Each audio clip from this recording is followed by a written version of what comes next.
hoy queremos presentarnos una vez más delante de ti con un corazón sincero, un corazón humilde ante ti, rogándote, Señor, que por favor tú hables a nuestra vida, que por favor tú ministres a nuestro corazón. Aquí estamos como pueblo tuyo, Señor, aquí estamos como hijos tuyos, dispuestos a ser formados por ti, Señor.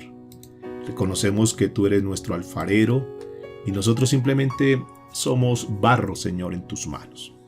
Por eso, conforme a tu plan y a tu propósito, háblanos hoy, Señor.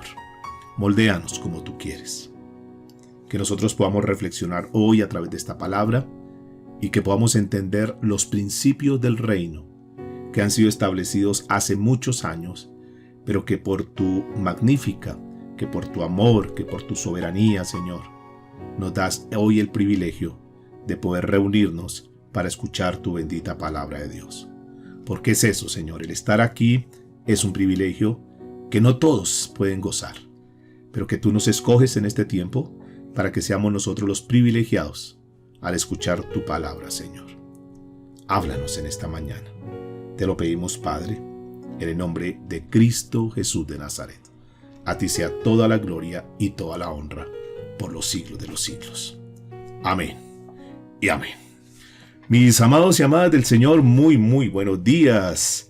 ¿Cómo se encuentran en esta mañana? ¿Cuántos están hoy bendecidos por el Señor y pueden levantar ahí sus manitos como una señal de gratitud? Decirle, Señor, gracias porque hoy podemos levantarnos, hoy podemos adorarte, hoy te podemos exaltar. Señor, gracias porque tú estás con nosotros, porque tú no nos dejas, porque tú no nos abandonas, sino que al contrario, Señor, cada vez vemos tu respaldo, cada vez vemos tu fidelidad hacia nosotros. Te damos muchas gracias, Señor, en esta mañana. Muy bien, mis amados y amadas del Señor, muy buenos días. Espero que haya amanecido bien, que el Dios Todopoderoso esté con ustedes, que estén con sus familias. Hoy es un nuevo día, es una nueva oportunidad, un tiempo para levantarnos con muchas ganas, con mucho entusiasmo, con mucho gozo, con mucha alegría.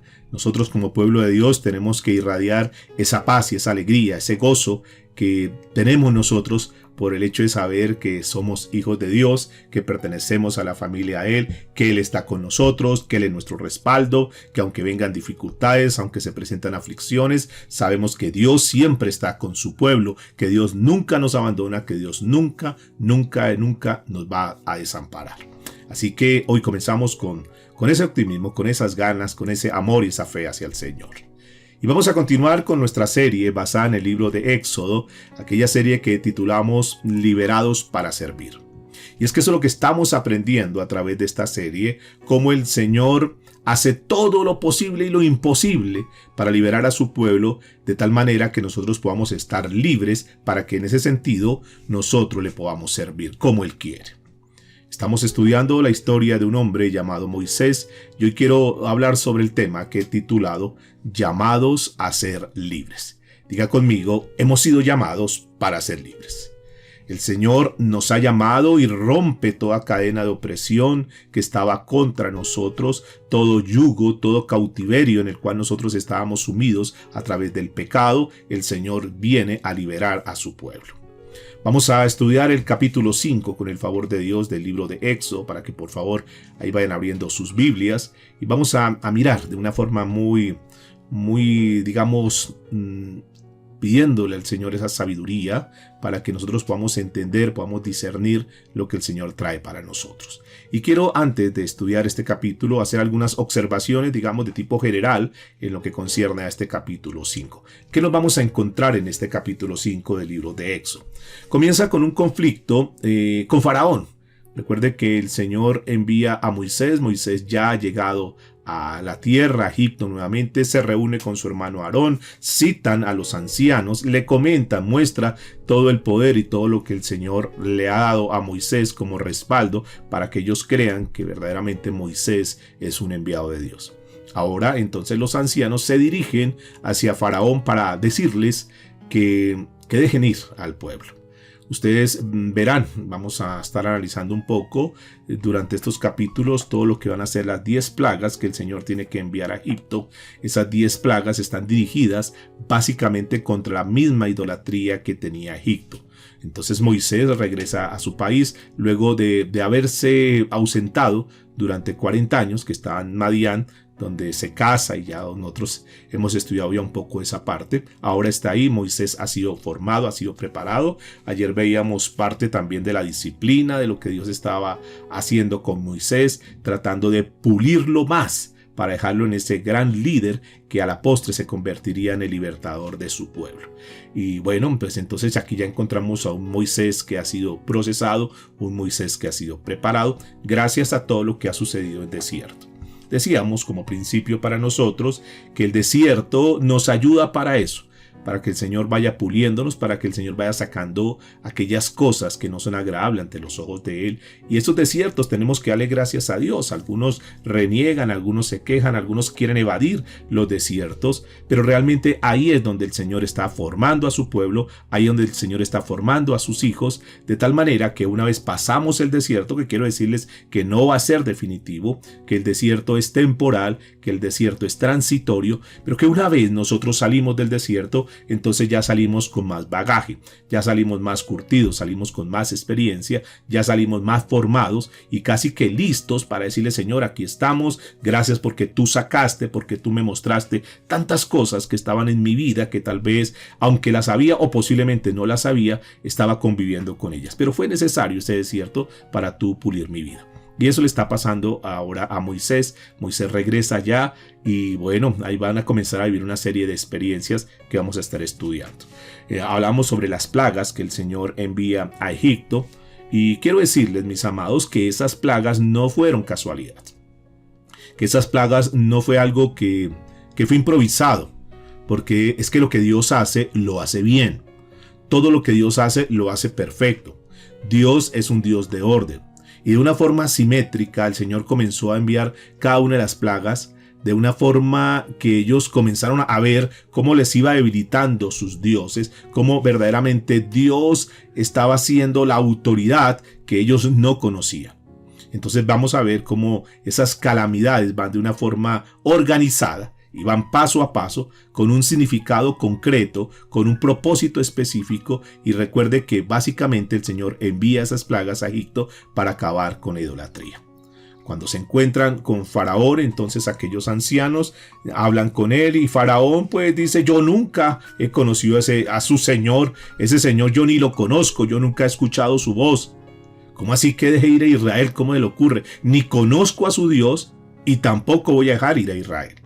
Y eso pues obviamente provocó que comenzara una lucha, comenzara una batalla. Y ahí vamos a estar estudiando y analizando un poco todo esto.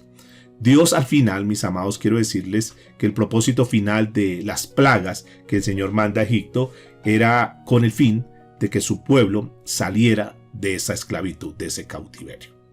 Encontramos en el libro de Éxodo capítulo 7, versículo 5, que el Señor muestra claramente cuáles son las intenciones, como hemos hablado, las intenciones por las cuales Él envía esas plagas. Y dice: y sabrán los egipcios que yo soy el Señor, cuando yo extienda mi mano sobre Egipto y saque de en medio de ellos a los hijos de Israel. Noten que hay un propósito claro. Esas plagas están dirigidas contra dioses diferentes que habían en Egipto. Ustedes recordarán que en Egipto estaba pululando la idolatría. Miles de templos, millones de ídolos por todo lado. Habían dedicación a más de unos 3,000 dioses. Era un pueblo que estaba completamente sumido en su religión, sumido en su idolatría. Entonces Dios tiene que presentar su fuerza, su poder. Dios tiene que manifestarse como Él es para que ellos, de aquellos ignorantes que no conocían a Dios, que decían: ¿cuál es ese Dios? Yo ni lo conozco. Entonces, después de todas las demostraciones que Dios les iba a dar en evidencia, ellos van a decir: wow, verdaderamente el Dios suyo, el Dios de los hebreos, el Dios de Israel, es un Dios todopoderoso. Y tendrían que reconocerlo, pero tendrían que pasar por muchas pruebas, por muchas circunstancias. El apóstol Pablo dice en segundo libro de Timoteo, capítulo 3, versículo 8, estamos haciendo simplemente la introducción de lo que va a ser este estudio en esta mañana, nos deja ver claramente cómo este pueblo estaba ahí, metido en su idolatría. Y dice la escritura que así como James y Jambres se opusieron a Moisés, de la misma manera estos también se oponen a la verdad, hombres de mente depravada, reprobados en lo que respecta a la fe. Hombres que no tienen conocimiento de Dios para nada, que tienen dioses, que tienen religiones, pero que no tienen conocimiento de Dios.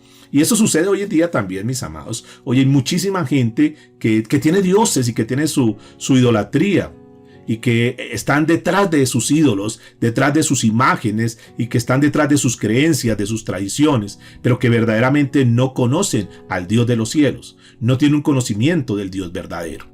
Y esto pues es una obra netamente satánica, porque Satanás lo que siempre ha buscado es eso, desviar la mirada en Dios y que el hombre ponga la mirada en cualquier objeto, en cualquier cosa diferente a Dios. Eso siempre Satanás ha venido trabajando, eso no es nuevo, eso no es algo que estemos viviendo solamente hoy en día, en nuestra actualidad, es algo que muchísimos años atrás se ha venido manejando. Y de cierta manera Satanás otorga poder a aquellos que lo adoran. Aquellos que se consagran, aquellos artistas que dicen yo quiero ser famoso, no importa lo que tenga que hacer, me consagro a ti. Pues Dios de cierta manera les da la autoridad, les da poder y pueden subir, pueden escalar muchas cosas, pero quiero decirles que tarde que temprano Satanás les va a pasar la factura. Satanás puede moverse de muchísimas maneras. Y puede a través de una imagen, a través de una visión, a través de cualquier cosa. Entonces la gente de una vez centra su mirada en eso que acaban de ver y ya dejan de mirar al Dios de los cielos. Bueno, quiero decirles que Egipto estaba rodeado de idolatría. Egipto estaba lleno de tanta idolatría, un Dios para cada cosa. Y entonces Dios tiene que tratar de una manera dura, una manera fuerte, para quitarles aquella base que ellos tenían, aquel soporte, aquella seguridad que ellos tenían en sus propios dioses. Y dice el libro de Éxodo en el capítulo 12, versículo 12, dice: porque esta noche pasaré por tierra o por la tierra de Egipto y heriré a todo primogénito de la tierra de Egipto, tanto de hombre como de animal. Y ejecutaré juicio contra, noten que aquí está, contra todos los dioses de Egipto, yo el Señor. Noten que es claro, o sea, el ataque de Dios hacia Egipto básicamente es para debilitarlos, para que esa confianza que habían tenido en esos dioses falsos comenzara a tambalear y que ellos comenzaran a ver la revelación del Dios Todopoderoso. También servía para que el mismo pueblo de Dios, recuerde que han estado 400 años larguitos ahí en esclavitud, que ellos se criaron en fábricas de ladrillos, que ellos se criaron en medio de toda esta idolatría. Ellos sabían que no eran de esa nación, que ellos estaban esclavizados, pero no conocían tampoco a su Dios. Posiblemente lo habían mencionado, posiblemente alguien había hablado de él, pero realmente el pueblo hebreo, el pueblo que estaba en cautividad, no conocía a Dios. Entonces cuando Dios envía las plagas y cuando Dios muestra su poder, hace evidente su poder, también de cierta manera le estaba mostrando a su pueblo que Él tenía la capacidad para poderlos librar, para que ellos pudieran tener la confianza en Dios y para que no estuviesen asustados, amedrentados frente a todo lo que estaban viviendo, sino que al contrario, comenzaran a mirar, comenzaran a levantar su mirada al Dios de los cielos. Pues mis amados, hoy en día nos pasa algo muy similar, porque la gente está sumida en tantas cosas, la gente no conoce a Dios, la gente piensa que porque va a una iglesia, la gente piensa que porque hace sacrificios y lo demás, entonces están bien con Dios, pero están apartados. Y es lo que la palabra de Dios nos enseña, dice: muchos de corazón me adoran, muchos de corazón tal vez me exaltan de labios, pero su corazón está apartado de mí, su corazón está lejos de mí. Tal vez dicen, tal vez mencionan, sí, Dios, Dios, pero realmente su corazón está lejos de Él. Y lo que el Señor quería demostrarles y nos quiere demostrar también a nosotros es que no importa la cautividad, no importa la circunstancia que estemos pasando, no importa el momento, no importa la crisis que estemos viviendo, no importa qué tan fuerte sea ese pecado, no importa qué tan opresión tengas hoy en día, tenemos un Dios poderoso que tiene la capacidad y el poder para librarnos. Por eso hoy el título es Llamados a ser libres. El Señor no quiere, escúchenme por favor mis amados, Él no anhela, Él no desea, ese no es el plan de Dios, que nosotros estemos cautivados, que estemos presos de un pecado, que nosotros estemos atados a algo que no es agradable ante los ojos de Dios. No ese es el plan de Dios. El plan de Dios es que Él vino a pagar un precio para libertar a su pueblo. Ya nosotros no podemos estar en cadenas, no podemos estar ahí como vivíamos antes, esclavizados a una condición, esclavizados a un sistema, esclavizados a un pecado, esclavizados a una enfermedad, sino que Dios vino para hacer libre a su pueblo. ¿Cuántos están de acuerdo conmigo? Ese es el Dios que nosotros tenemos. Es el Dios de los cielos, el Dios que tuvieron los hebreos en ese momento, y por eso Dios se manifestó de muchísimas maneras para que ellos verdaderamente aprendiesen a tener una confianza en Él. Entonces, aquí hay algo que nos va a ayudar muchísimo, y quiero de una forma muy breve hacer como un perfil sobre cada una de las plagas, que esto nos va a ayudar a entender de cierta manera el sentido por lo cual cada plaga tenía una finalidad. Cada episodio que sea en la Biblia, posteriormente vamos a estar estudiando, porque casi que hay capítulos enteros de lo que nos habla de cada una de estas plagas. Pero de una manera, digamos, somera, vamos a analizar cada una de estas plagas para poder hoy tener una evidencia clara de cómo Dios atacó a cada uno de sus ídolos, los ídolos de Egipto, para que ellos verdaderamente aprendieran a conocer el poder de Dios. Y encontramos la primer plaga, que está registrada en el libro de Éxodo, capítulo 7, a partir del verso 19 hasta el verso 25, solamente para que por favor lo relacionen. Hoy no es el día para estudiar las plagas, hoy simplemente quiero hacer un perfil muy general para que tengamos una idea muy, muy amplia de lo que va a ser este tema, que lo tocaremos más adelante. Esta primer plaga que el Señor envía es la plaga donde se convierte el agua en sangre. ¿Por qué el Señor atacó esta plaga? ¿Por qué el Señor manda esta plaga para atacar a ese Dios? Porque la fertilidad de la tierra de Egipto dependía del desbordamiento de un río que se llama el río Nilo. Ese río Nilo era aquel que fertilizaba, aquel que irrigaba y traía todo lo que necesitaban para los cultivos. Cuando el Señor está convirtiendo el agua en sangre, está atacando directamente a ese Dios sagrado que ellos tenían, que se llamó Osiris, que era ese Dios que según ellos era el que veía todo, el que todo lo ve con sus ojos. Ese era el Dios que ellos tenían. Y encontramos ahí en todo lo que son las pinturas egipcias muchas imágenes sobre este Dios Osiris. Cada primavera, cuando se daba el tiempo del cultivo, el tiempo de la cosecha, el tiempo de la fertilidad, entonces el río venía y rociaba todas las tierras, y para ellos ese río, ese dios Osiris, era el dios que les daba vida. Entonces se les celebraba una cantidad de ritos paganos gracias a ese dios, porque era el que les estaba dando la fertilidad a la tierra. Pero cuando las aguas se transforman en sangre, entonces ese río ahora trajo muerte para ellos. En lugar de vida, trajo muerte. Y entonces ellos pudieron entender que su Dios que les daba vida ahora no tenía ese poder para darles vida. Entonces esta plaga está atacando a eso. Ellos también, ustedes verán, y en su momento tocaremos el tema, que también tenían sus brujos, sus hechiceros, y también hicieron una cantidad de cosas muy similares. Luego el Señor manda una segunda plaga que está registrada en el libro de Éxodo capítulo 8, a partir del verso 1 hasta el verso 15. Y ustedes recordarán que es la plaga de las ranas. Uno de los templos más grandes y más hermosos que tenían era el templo de Menfis. Ese templo de Menfis estaba dedicado a una diosa que se llamaba Heca. Esa diosa era una de las divinidades de ellos y tenía una particularidad. Y es que esta diosa tenía una cabeza como de una rana. Entonces, claro, era un ídolo, por eso ellos no podían matar las ranas. Para ellos era sagrado. Y se cundió absolutamente toda la tierra de ranas. Por donde pasaban habían ranas, y no podían matarlas. Entonces, claro, para ellos fue algo bien tremendo. Sus hechiceros también en su momento hicieron una cantidad de cosas, trucos y lo demás, hicieron también milagros, indicando que también tenían habilidades, pero realmente ninguno de esos era similar al poder de Dios. Luego viene otra plaga, que es la plaga de los piojos, que está ahí en Éxodo capítulo 8, del verso 16 al verso 20 más o menos, y está Dios mandando esa plaga de los piojos. Ellos adoraban a otro dios que se llamaba el dios Hep, que era el dios de la tierra. Para ellos era un Dios sagrado. La tierra era algo sagrado para ellos.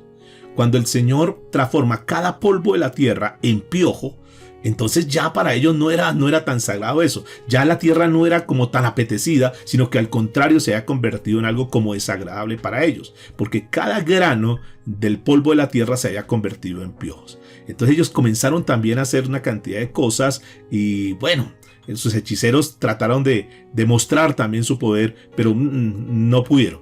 Se dieron cuenta que el poder del Dios de los cielos era mucho más grande que su poder. Y ahí estaba atacando entonces también a otro Dios, que era el Dios de la tierra. Luego el Señor manda otra peste, que es la plaga de los insectos, que está ahí en Éxodo capítulo 8, del verso 22 al verso 32.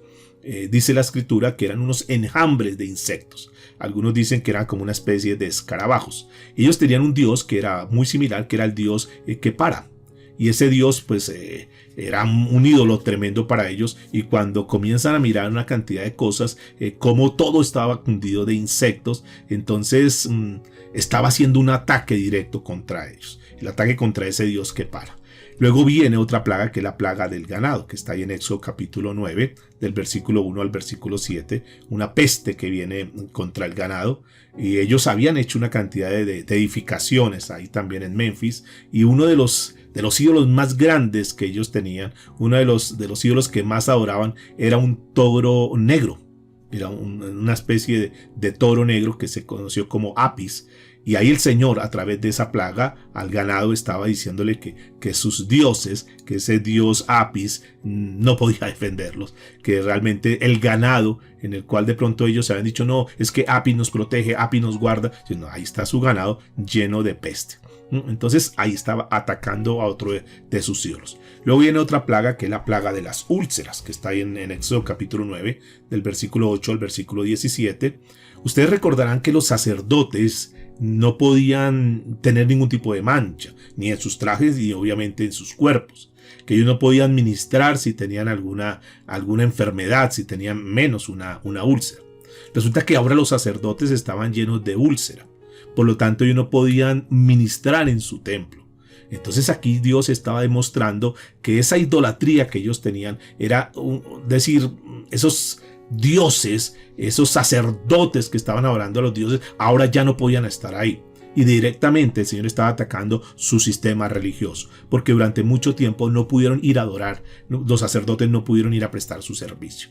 Luego viene la plaga del granizo, que está en Éxodo capítulo 9, del verso 18 al verso 35, y es Dios demostrando su poder sobre los cielos. Entonces los dioses que ellos tenían y que ponían su fe en los cielos, ahora venía un granizo tremendo y los dioses no podían controlar eso. Era Dios demostrando su dominio.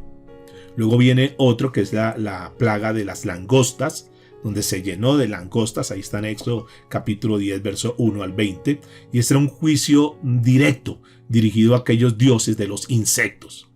Y esto para ellos en su momento significó una maldición, porque todas sus cosechas, todo lo que ellos tenían sembrado, lo que estaban cultivando, había sido completamente arrasado. Ahí uno lo encuentra en el libro del profeta Joel y en Apocalipsis, cómo el Señor atacó eso. Entonces toda su confianza que tenían en sus cosechas y lo demás, en ese Dios que los protegía, en ese Dios que los guardaba, ahora eso había quedado por el piso. Luego viene otra plaga, que es la plaga número 9, que es la plaga donde el Señor ataca con oscuridad.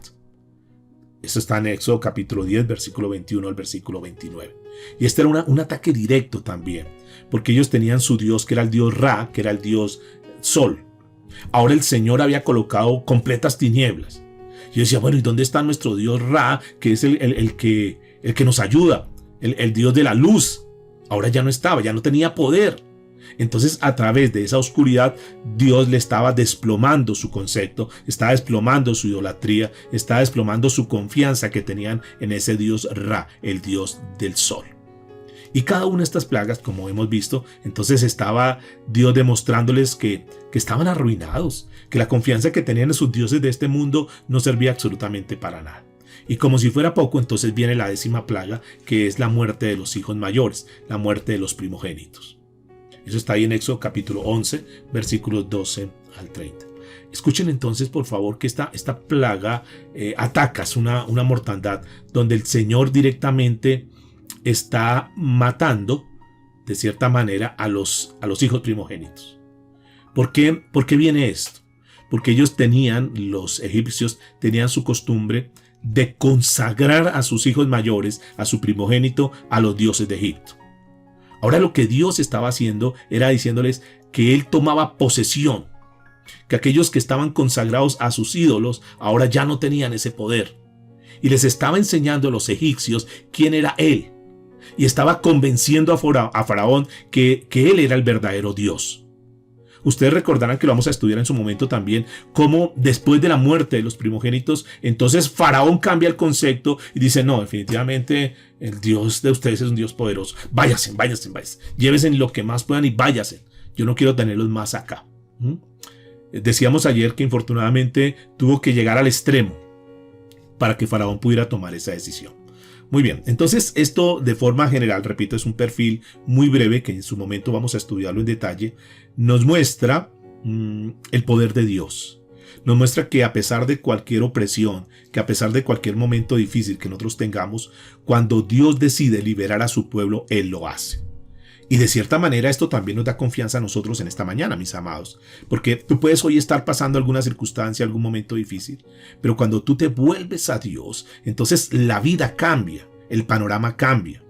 Y aquí hay algo que es bien interesante y quiero pues decirle a mis estimados amigos en esta mañana. Y es que cuando se habla de esclavitud, cuando se habla de liberación, la gente pues como que piensa que simplemente oremos a Dios y que Dios me ayude en este problema, que Dios me saque de esta crisis, que Dios me saque de esta dificultad. Dios nos llamó a ser libres. Eso yo quiero que por favor lo tengamos claro. Pero para poder ser libres de esa opresión, para poder ser libres de la cautividad, nosotros primero necesitamos verdaderamente conocer a Dios. Es decir, Dios tuvo que demostrarles a ellos, tanto a los egipcios, tanto a los dioses que ellos tenían, tanto al mismo Satanás y al mismo pueblo de Israel, demostrarles quién era Él. Y ellos pudieron conocerlo. Y aquí hay una enseñanza tremenda para nosotros en esta mañana. Porque muchos están pasando por momentos difíciles, por momentos circunstanciales adversos. Y piensan que no, simplemente yo oro y ya Dios tiene la obligación de libertarme. Dios ya va a sacarme de este cautiverio en el cual me encuentro. Yo quiero decirles que Dios lo puede hacer, claro que Dios lo puede hacer. Pero lo primero que Dios, yo no sé si hemos analizado aquí esta parte y han entendido algo como yo he tratado de entenderlo, y es que para que nosotros podamos ser libres, primero verdaderamente tenemos que conocer a Dios. Esa es la razón. Entonces, si nosotros no conocemos bien a Dios, si nosotros no nos hemos entregado a Dios, si nosotros no hemos puesto la confianza en Dios, entonces vamos a tener dificultades. En el libro de Juan, en el capítulo 8, nos muestra unos versículos que son muy claves para que tú que estás ahí con tu Biblia, si quieres resáltalos, si quieres anótalo y luego los buscas en tu Biblia. En el libro de Juan, capítulo 8, versículo 32, versículo 34 y versículo 36, el Señor Jesucristo nos da unas palabras que son muy apropiadas a este tema que estamos trabajando hoy.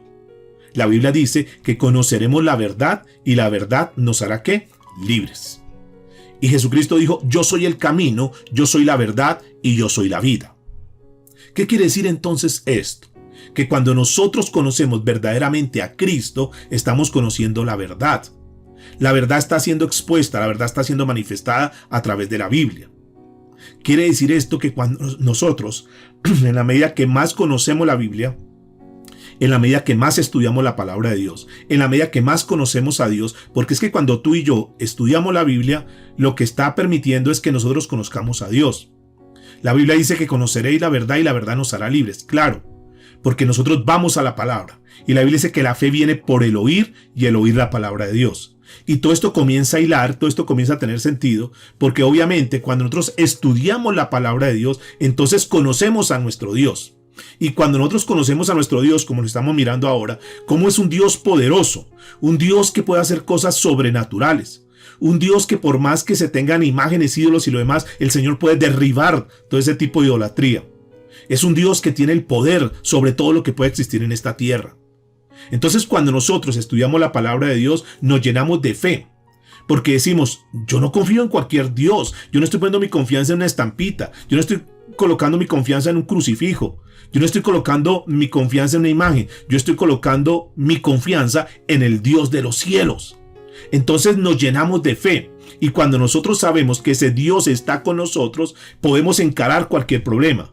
Y claro, vienen crisis, vienen dificultades, vienen bombardeos por todo lado, dardos por todo lado, pero nosotros, como nos estamos llenando de fe, decimos sí, hay problemas, hay dificultades, pero tenemos un Dios grande, tenemos un Dios poderoso, y ante Dios toda rodilla se tiene que doblar. Y no hay un poder que esté por encima del poder de Dios. Y claro que hay gigantes, y claro que hay dificultades, pero tenemos un Dios que está por encima, mucho más grande que esos gigantes. Por eso la Biblia dice que conoceremos la verdad y esa verdad nos hará libres. La Biblia dice también que todo el que comete pecado es esclavo del pecado. Y claro, pues los que caminan en pecado, los que están viviendo en pecado, simplemente son unos esclavos. Están atados, están ligados a ese pecado que los ha hecho unos esclavos. Y el Señor lo primero que quiere es que nosotros podamos conocerle a Él para que nos rindamos, para que reconozcamos nuestro pecado, para que confesemos nuestro pecado, y cuando confesamos nuestros pecados, entonces la palabra de Dios dice que Él es fiel y justo para perdonarnos y librarnos de toda maldad. Y nos hace libres, pero necesitamos rendir nuestra vida a Él. Por eso es que la Escritura dice que así que si el Hijo os libertare, seréis verdaderamente libres. ¿Cuántos de aquí saben que en Cristo Jesús somos libres? Y esto es importante entender. Esto es un preámbulo, digamos, una parte muy general de lo que es este capítulo 5. Pero vamos a estudiar algo que es bien interesante, porque en este capítulo 5 de Éxodo encontramos temas como, por ejemplo, la apelación de Moisés para conseguir esa liberación de Israel. Cómo Moisés va y habla y digamos como que a las buenas trata de hablar con Faraón para que deje libre al pueblo, y entonces ustedes y yo sabemos lo que sucedió.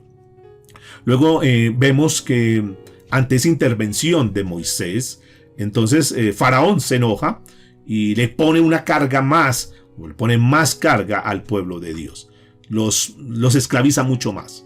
Entonces el pueblo es obligado, ustedes van a ver que es obligado a tener que fabricar la misma cantidad de ladrillos, pero ahora sin la paja. Antes traían la paja para que lo fabricaran. Ahora dicen, vaya y consigan la paja y tienen que presentar los mismos ladrillos. Es decir, les impone una mayor carga, un mayor trabajo, y les obliga a que cumplan su misma cuota. Luego vamos a mirar también ese conflicto con Faraón, cómo generó un roce ahí tremendo, y al final vamos a ver que eso que Faraón está haciendo contra el pueblo hace que el pueblo de cierta manera se venga contra Moisés, se venga contra Aarón, diciendo, bueno, pero usted dijo que nos iban a libertar, y ahora en lugar de libertad encontramos más opresión, encontramos más esclavitud.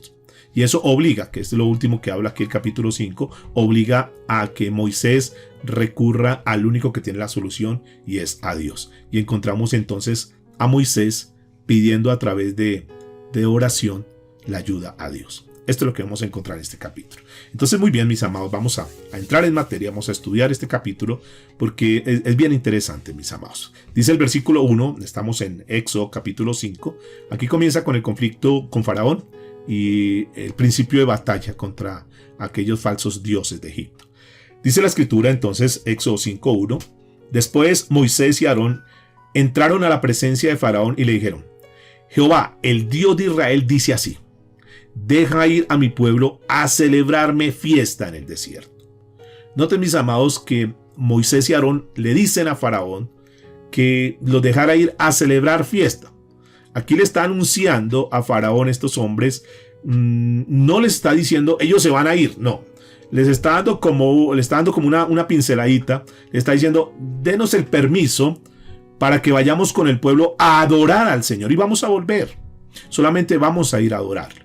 Noten que ni siquiera les estaba diciendo que iban a salir, que se iban a ir, no, porque la noticia final se iba a dar más adelante. Aquí simplemente lo estaba preparando a Faraón, estaba preparando el corazón, estaba como midiendo a Faraón a ver hasta qué punto él podía acceder. Simplemente lo que Moisés y Aarón estaban diciendo a Faraón es, permítenos ir con el pueblo a adorar y volvemos, eso no hay ningún problema. Pero la respuesta de Faraón es la siguiente, versículo 2. Y Faraón respondió, ¿quién es Jehová para que yo oiga su voz y deje ir a Israel? Yo no conozco a Jehová, ni tampoco dejaré ir a Israel. Y aquí es una palabra clave porque la pregunta es que hace ¿quién es el Señor? Y esa es una pregunta relevante hoy para la humanidad entera. Porque mucha gente no conoce a Dios. Mucha gente conoce religión. Mucha gente conoce de oídas. Mucha gente dice, sí, salimos a preguntarle a la gente, ¿cuántos han escuchado hablar de Jesús? No, yo conozco, yo he escuchado hablar de Jesús. Sí, Jesús sí. Pero realmente, ¿cuántos lo conocen de corazón? Han escuchado hablar de Jesús, pero no conocen a Jesús. Han escuchado hablar de Dios, pero realmente no conocen a Dios. Y para conocer a Dios necesitamos ir a lo profundo de la Escritura. Necesitamos pegarnos un clavado e ir a lo profundo para verdaderamente conocer ese Dios de los cielos. Porque es que nos han enseñado un Dios muy superficial, un Dios muy de una religión, pero no conocemos verdaderamente a ese Dios. Este hombre dice, ¿quién es el Señor? Es indispensable, mis amados, que nosotros no nos conformemos con lo que hemos conocido de Dios, sino que cada vez podamos ahondar mucho más, que cada vez podamos tener una relación más íntima con Dios, que lo podamos conocer, que podamos tener una experiencia personal y viva con el Dios de los cielos. Que tú no tengas un Dios solamente de concepto, sino que tú verdaderamente puedas decir, yo conozco a Dios. Porque es que ese es Dios, cuando nosotros lo conocemos, cuando nosotros comenzamos a estudiar, entonces es un Dios que entendemos que Él nos llamó para que nosotros seamos salvos, pero que no solamente quedamos en ese nivel de saber que somos salvos, que Jesucristo vino y murió por nosotros para hacernos salvos, porque eso es importante, eso es necesario, es el primer punto, es el primer llamado a que nosotros vayamos a conocer a Jesús para obtener la salvación. Pero también cuando nosotros profundizamos más, nos vamos a dar cuenta que no fuimos llamados simplemente para ser salvos y hacer parte de un número más en una congregación, sino que fuimos salvos también para caminar en santidad. Entonces, cuando nosotros comenzamos a profundizar más y conocer el propósito de Dios en nuestra vida, entonces decimos, tenemos que caminar en santidad. Y al caminar en santidad, eso nos obliga a que nos apartemos cada vez de las cosas del mundo y nos acerquemos cada vez más a Dios y lo conozcamos más a Él. Luego, cuando nosotros entendemos que no solamente fuimos llamados para ser salvos, sino que también fuimos llamados para caminar en santidad, pero que no solamente eso, sino que también fuimos llamados para servirle a Dios, entonces nos damos cuenta que hemos sido libertados para que nuestras vidas sean puestas al servicio de Dios. Pero eso lo vamos a entender en la medida que vamos conociendo, en la medida que vamos profundizando. Entonces nuestra vida comienza a tener sentido. Entonces decimos, ahora ya entiendo por qué yo estoy en una iglesia. Ahora ya entiendo por qué Dios me llamó a ser de su pueblo. Ahora ya entiendo cuál es mi responsabilidad como un hijo de Dios. Repito, pero necesitamos conocerlo. Este hombre no conocía, así como muchísima gente. Y quiero decirles que tristemente hay mucha gente que están dentro de las iglesias, pero que no conocen a Dios. Y que piensan que simplemente con servir y con hacer una cantidad de actividades, entonces están agradándole a Dios y que le están sirviendo. Pero sus corazones están apartados, están lejos de Dios. Por eso es bien interesante. Y este hombre, este faraón, hace dos declaraciones aquí. Número uno dice, yo no conozco al Señor. Y número dos dice, no tengo intención de permitir que el pueblo de Israel salga de mi tierra. Yo no tengo esa intención. ¿Por qué? Porque no conoce a Dios. Y como no conoce a Dios, una persona que no conoce a Dios, pues simplemente está en esclavitud. Simplemente por no conocer a Dios. El versículo 3 al verso 15 nos dice lo siguiente. El Dios de los hebreos nos ha encontrado. Está el diálogo, recuerde. Moisés, Aarón con Faraón. Les dice, el Dios de los hebreos nos ha encontrado. Iremos pues ahora camino de 3 días por el desierto y ofreceremos sacrificio a Jehová nuestro Dios para que no venga sobre nosotros con peste y con espada. Entonces el rey de Egipto les dijo, Moisés y Aarón, ¿por qué hacéis cesar al pueblo de su trabajo? Volved a vuestras tareas. Dijo también Faraón, he aquí el pueblo de la tierra es ahora mucho y nosotros le hacéis cesar en sus tareas o de sus tareas. Lo que le está diciendo es, usted sabe que hay mucho trabajo acá. Usted sabe que ellos son los obreros de acá, son los esclavos de acá. ¿Usted por qué quieren hacer que ellos cesen de su trabajo? ¿Ustedes por qué quieren como inventarse en cosas para evadir la responsabilidad, para evadir el trabajo? Noten que aquí hay algo bien interesante que es un punto que tenemos que tener en cuenta. Porque lo que Moisés y Aarón están diciendo es, permítenos ir a adorar a Dios. Y cuando Dios está hablando de eso, nos está mostrando algo para nosotros hoy en día. Y es que Dios requiere que nosotros, número uno, le demos reconocimiento a Él. Que nosotros verdaderamente lo tengamos a Él como el primer lugar. Que verdaderamente le adoremos. Número dos, que nosotros verdaderamente seamos gratos con Él, mis amados. Cuando el Señor le está dando esa orden a Moisés, yo quiero que vengan y me adoren, es para que ellos reconozcan, le den el reconocimiento a Dios, le digan, Señor, sí, tú eres nuestro Dios, nosotros dependemos de ti, Señor, perdónanos porque nosotros nos dedicamos a tanto trabajo, a tantas actividades y no sacamos el tiempo para ti, Señor. Perdónanos, Señor, y que ellos puedan ser gratos. Gracias, Señor, venimos a adorarte, venimos a decirte, Señor, gracias por todo lo que tú has hecho con nosotros. Que nosotros aprendamos, mis amados, que siempre Dios lo deja como propósito, como una necesidad nuestra, que seamos esas personas gratas ante Él. Y número 3, que nosotros leemos adoración. Él anhela que su pueblo adore a Él. Es decir, que le dé adoración a Él. Eso es un propósito que nosotros tenemos. Es un propósito que tenemos que vivir. Pregúntate hoy, ¿será que tú le das reconocimiento? ¿Tienes a Dios en el primer lugar en tu vida? ¿Será que tú eres grato con Él? ¿Será que tú verdaderamente adoras, no solamente de labio, no solamente cantando suave, sino que tú con tu vida verdaderamente estás adorando al Dios de los cielos? Esto es lo que estaban pidiendo ellos. Y debe ser como una reacción normal de nosotros. Debe ser una reacción normal, digamos, del pueblo de Dios. Debe ser algo que es como consecuencia de la liberación. Es decir, que si tú y yo hemos experimentado la salvación, que si tú y yo hemos experimentado la salvación, que si tú y yo a esta altura somos conscientes que hemos sido libertados de esa esclavitud que teníamos, de esa opresión que teníamos, pues lo más natural es que si nosotros reconocemos que Él fue el que nos libertó, nosotros le adoremos, nosotros le reconozcamos, nosotros verdaderamente seamos gratos con Él, que nuestra vida sea una vida consagrada realmente a Él. Eso es lo que Dios anhela. Moisés entonces está ahí reunido con ellos, se reúne con su pueblo, les dice, bueno, Dios está con nosotros, no se preocupe, que hay una intención grande, y es que esto que está pasando, esto que ustedes están viendo, eso que hoy están experimentando, eso va a ser parte de su pasado. No se preocupen, que Dios nos va a libertar. No se afanen, Dios está con nosotros. Y ahí entonces Moisés está teniendo una posición de intermediario para decir, déjelos ir. Ahora, ¿qué sucedió? ¿Cuál fue la reacción de Faraón? Uno podría pensar que Faraón dijo, bueno, está bien, vaya, adoren, tómense en esos 3 días de licencia y luego regresen acá. Pero no, porque es que noten que siempre la opresión va a ser a que nos desconectemos de las cosas de Dios, a que tengamos una carga tan pesada, de tal manera que nosotros estemos tan metidos en los problemas. Ahí vienen los problemas, vienen las enfermedades, vienen las luchas. Todo eso el enemigo es decir, el enemigo envía cosas, el enemigo hace cosas, el enemigo coloca cosas, trabas, para que nosotros nos distraigamos en el problema, nos distraigamos en la ocupación, nos distraigamos en esa situación que estamos viviendo, de tal manera que estemos tan sumidos en eso, tan hundidos en tantas cosas, que nos olvidamos de adorar a Dios. Nunca va a ser el propósito del enemigo que nosotros adoremos a Dios, que busquemos a Dios. Por eso va a poner cargas, va a poner dificultades.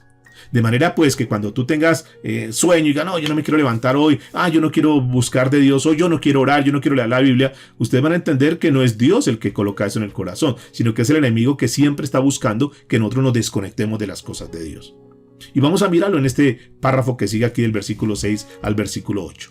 Y dice la escritura, y mandó Faraón aquel mismo día, después de que salen del diálogo, entonces él da la orden, dice, a los cuadrilleros del pueblo que lo tenían a su cargo y a sus capataces, diciendo, de aquí en adelante no daréis paja al pueblo para hacer ladrillo, como hasta ahora. Que vayan ellos, dice, vayan ellos y recojan por sí mismos la paja. Y les impondréis la misma tarea de ladrillos que hacían antes, y no le disminuiréis nada, porque están ociosos. Por eso levantan la voz diciendo, vamos a ofrecer sacrificio a nuestro Dios. Lo que pasa es que están con mucho tiempo. Lo que pasa es que ellos como que están es de balde. Entonces, bueno, como tienen tanto tiempo, entonces ahora que ellos van y consigan la paja. Ahora que ellos, entonces, como tienen tanto tiempo, dizque para ir a orar a su Dios, entonces que saquen ese tiempo y comiencen a buscar la paja y que sigan haciendo los mismos ladrillos.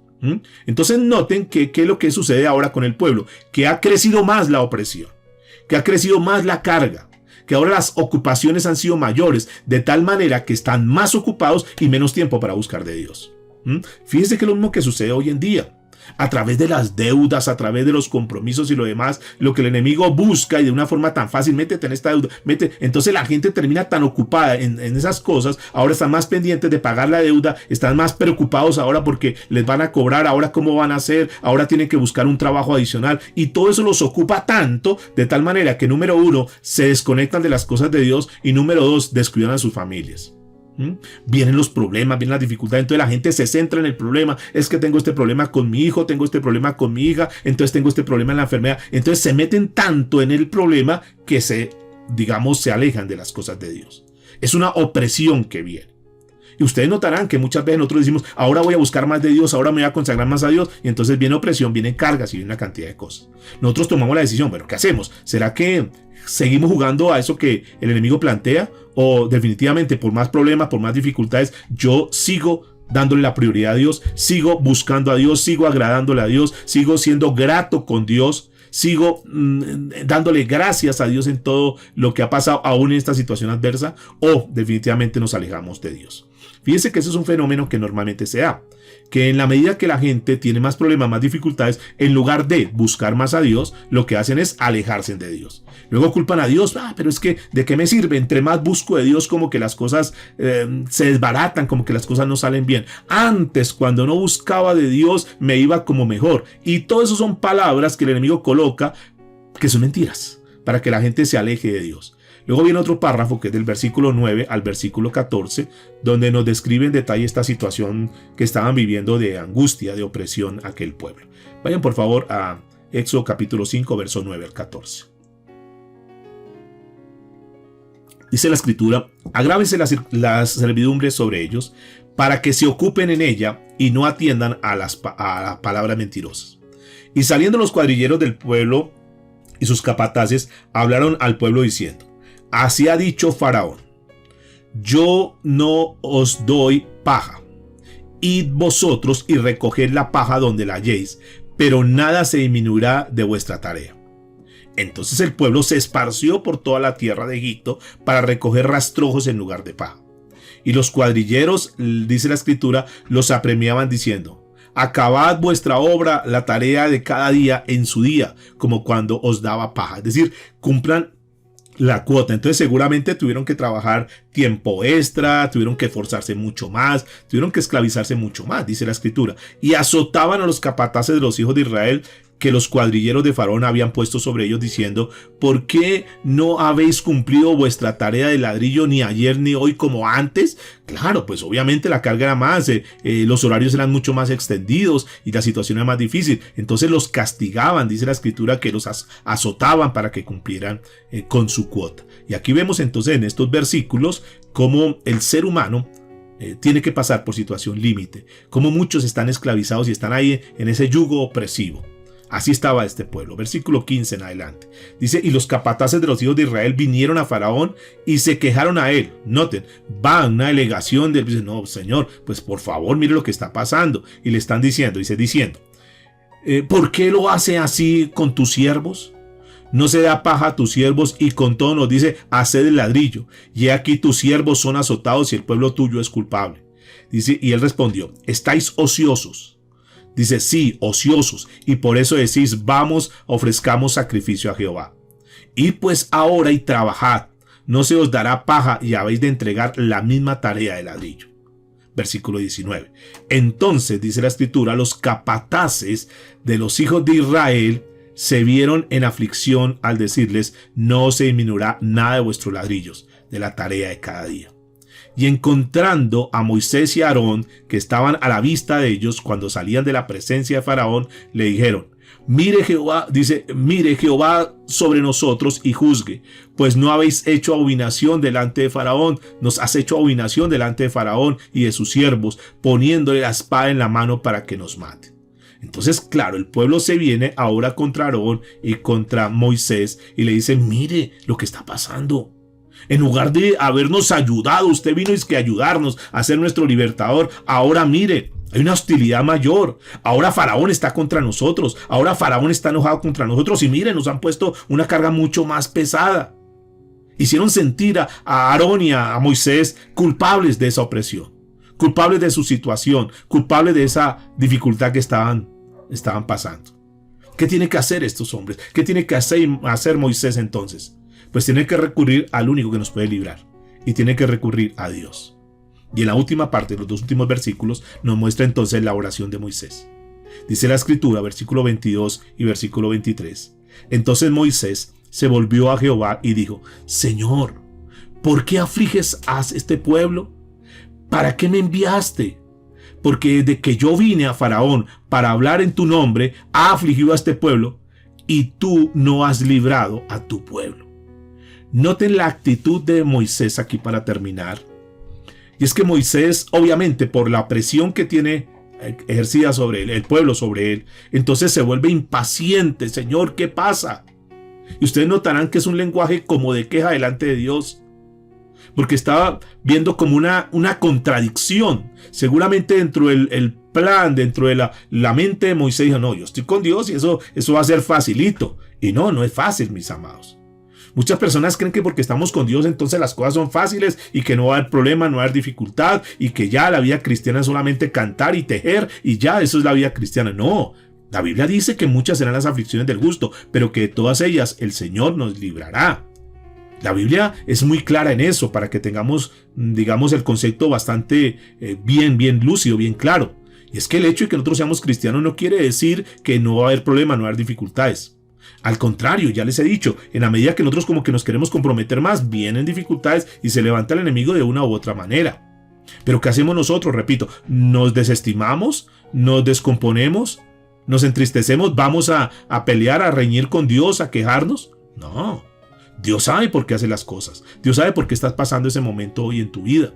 Ahora, claro, Moisés dice: no, pero ¿cómo así? Que no hay resultados. Tranquilos, hay un tiempo y es el tiempo de Dios. Nosotros queremos resultados instantáneos. Nosotros, muchas personas, toda la vida viviendo en pecado, viviendo en maldad, haciendo una cantidad de cosas y se convierten a Dios, hacen una oración y ya quieren que al otro día todo cambie, que todo sea color de rosa, que se abran las puertas y que venga la bendición de Dios. No es así, mis amados. Hay un proceso. Dios hasta ahora iba a comenzar un proceso con el pueblo. Hasta ahora iban a pasar cosas que es lo que vamos a mirar en estos próximos días, cómo Dios comienza y ya tocamos sobre el tema de las plagas y lo demás, para que ellos verdaderamente supiesen que es en el tiempo de Dios, no en el tiempo de ellos. Nosotros a veces pensamos que ya las cosas tienen que ser rápidas, que no debemos tener problemas, que como somos cristianos tenemos que vivir como hijos del rey y que todo ese ahí nos lo coloca Dios en las manos. No, mis amados, hay que pagar un precio, hay que crecer en la fe. Ellos estaban pasando por unos momentos difíciles, por unos momentos de penuria, unos momentos donde decía: wow, tenemos más sufrimiento, tenemos más problemas. Como que entre más nos queremos acercar de Dios, vienen más problemas. Ahora, tal vez ellos obviamente no podían ver el panorama de una forma general. Estaban viviendo su presente, su hoy, su situación, su circunstancia. Como pasa también con nosotros, que estamos viviendo el problema hoy, la circunstancia hoy, pero no estamos viendo lo que va mucho más allá porque no tenemos la capacidad. Sin embargo, Dios siempre está ahí actuando, en el tiempo de Dios. Aprendamos a ser pacientes, aprendamos a esperar en Dios, aprendamos a confiar en su plan, aprendamos a confiar en sus propósitos. No nos descompongamos, no nos desanimemos, mis amados. Ahora, ¿pueden llegar dificultades? ¿Pueden llegar problemas? Sí. En esas dificultades, ¿qué hacemos? Entonces, en lugar de debilitarnos, nos metemos más con Dios. Vamos a consagrarnos más a Dios. Vamos a intensificar la búsqueda de Dios. Vamos a tener paciencia, esperando el tiempo de Dios. Y de esa manera nuestro carácter se va formando. Dios nos va enseñando. Porque lo que Dios quiere es que nosotros, independiente de la circunstancia, independiente de lo que estemos pasando, aprendamos a confiar en Dios. Aprendamos que mientras estemos con Dios, siempre vendrá lo mejor. Que honremos a Dios en medio de las pruebas, en medio de las dificultades. En medio del momento que tú estés pasando hoy, honra a Dios. Recordemos, mis amados, que Dios nunca, Dios jamás de los jamases nos abandonará. Mantengámonos atentos, mantengámonos ahí como a la expectativa de ese plan. No entendemos, Dios, lo que está pasando, pero sabemos que tú tienes un plan. No sabemos cómo actuar en este momento, pero Dios, tú tienes un plan y tú, junto con esta prueba, tú siempre nos darás la salida. Esta es la enseñanza de hoy, mis amados, que aprendamos a confiar, que Dios nos llamó a ser libres y que tenemos que sí, pagar un precio, sí, vendrán momentos duros, tal vez sí, Pero al final, ustedes conocen la historia, al final Dios les permitió la libertad. Hoy estamos pasando por momentos difíciles, posiblemente alguno puede decir eso, pero no te preocupes, que de esta aflicción, de esta lucha, Dios te va a sacar. Inclina tu rostro, por favor, inclinemos nuestro rostro, oremos al Señor. Digámosle, Señor, muchas gracias. Gracias por esta palabra, gracias por ilustrarnos, Señor, a través de la Escritura, por mostrarnos cada uno de los momentos, Señor, que vivió el pueblo tuyo, pero que también nos sirve a nosotros como experiencia. Posiblemente haya alguien que esté en esclavitud, haya alguien que esté bajo la opresión, bajo algún yugo, Señor. Que esta palabra nos llene de fe, que nosotros podamos entender que cuando hemos sido llamados por Dios, Dios nos ha llamado para ser libres. Y que sí, estamos en el proceso, sí, que necesitamos todavía muchísimas cosas abandonar, dejar, pero que Dios está con nosotros. Y la palabra de Dios nos enseña que mayor es el que está en nosotros que el que está en el mundo, y eso lo vemos a través de esta escritura que hemos hoy estudiado, Señor. Mayor es Dios que cualquier opresión de Faraón, que cualquier yugo, que cualquier carga impositiva que haya sido colocada contra el pueblo. Mayor es Dios el que está contigo que el que está en el mundo.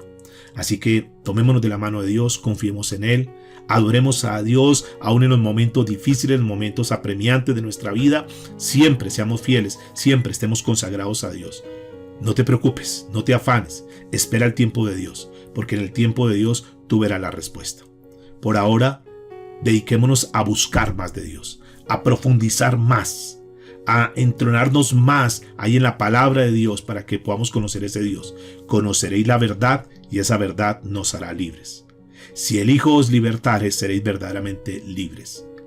La fe viene por el oír y el oír la palabra de Dios. Confiemos en Dios, que Dios nunca nos defraudará, Dios nunca nos abandonará. A ti sea toda la gloria, Señor, por los siglos de los siglos. Amén y amén. Mis amados y amadas, que esta palabra haya sido bendición para tu vida, que podamos seguir adelante, que podamos seguir avanzando. Sabemos que Dios tiene un plan, Dios tiene un propósito. No te descompongas, no te aflijas, no salgas corriendo a buscar solución en otro lugar. La solución está en Dios, la solución está en Cristo. Ve a la palabra, sigue estudiando la Biblia y ahí te vas a llenar de fe. Eso es lo que necesitamos. En tiempos tan difíciles, tan convulsionados como estos, necesitamos acercarnos a Dios y confiar en su palabra. Que Dios te guarde, que Dios te bendiga en este día, que el Señor bendiga tu vida, que el Señor bendiga tu familia. Y mañana, con el favor de Dios, nos veremos a esta misma hora. Muchas bendiciones a todos, mis amados. Cuídense mucho.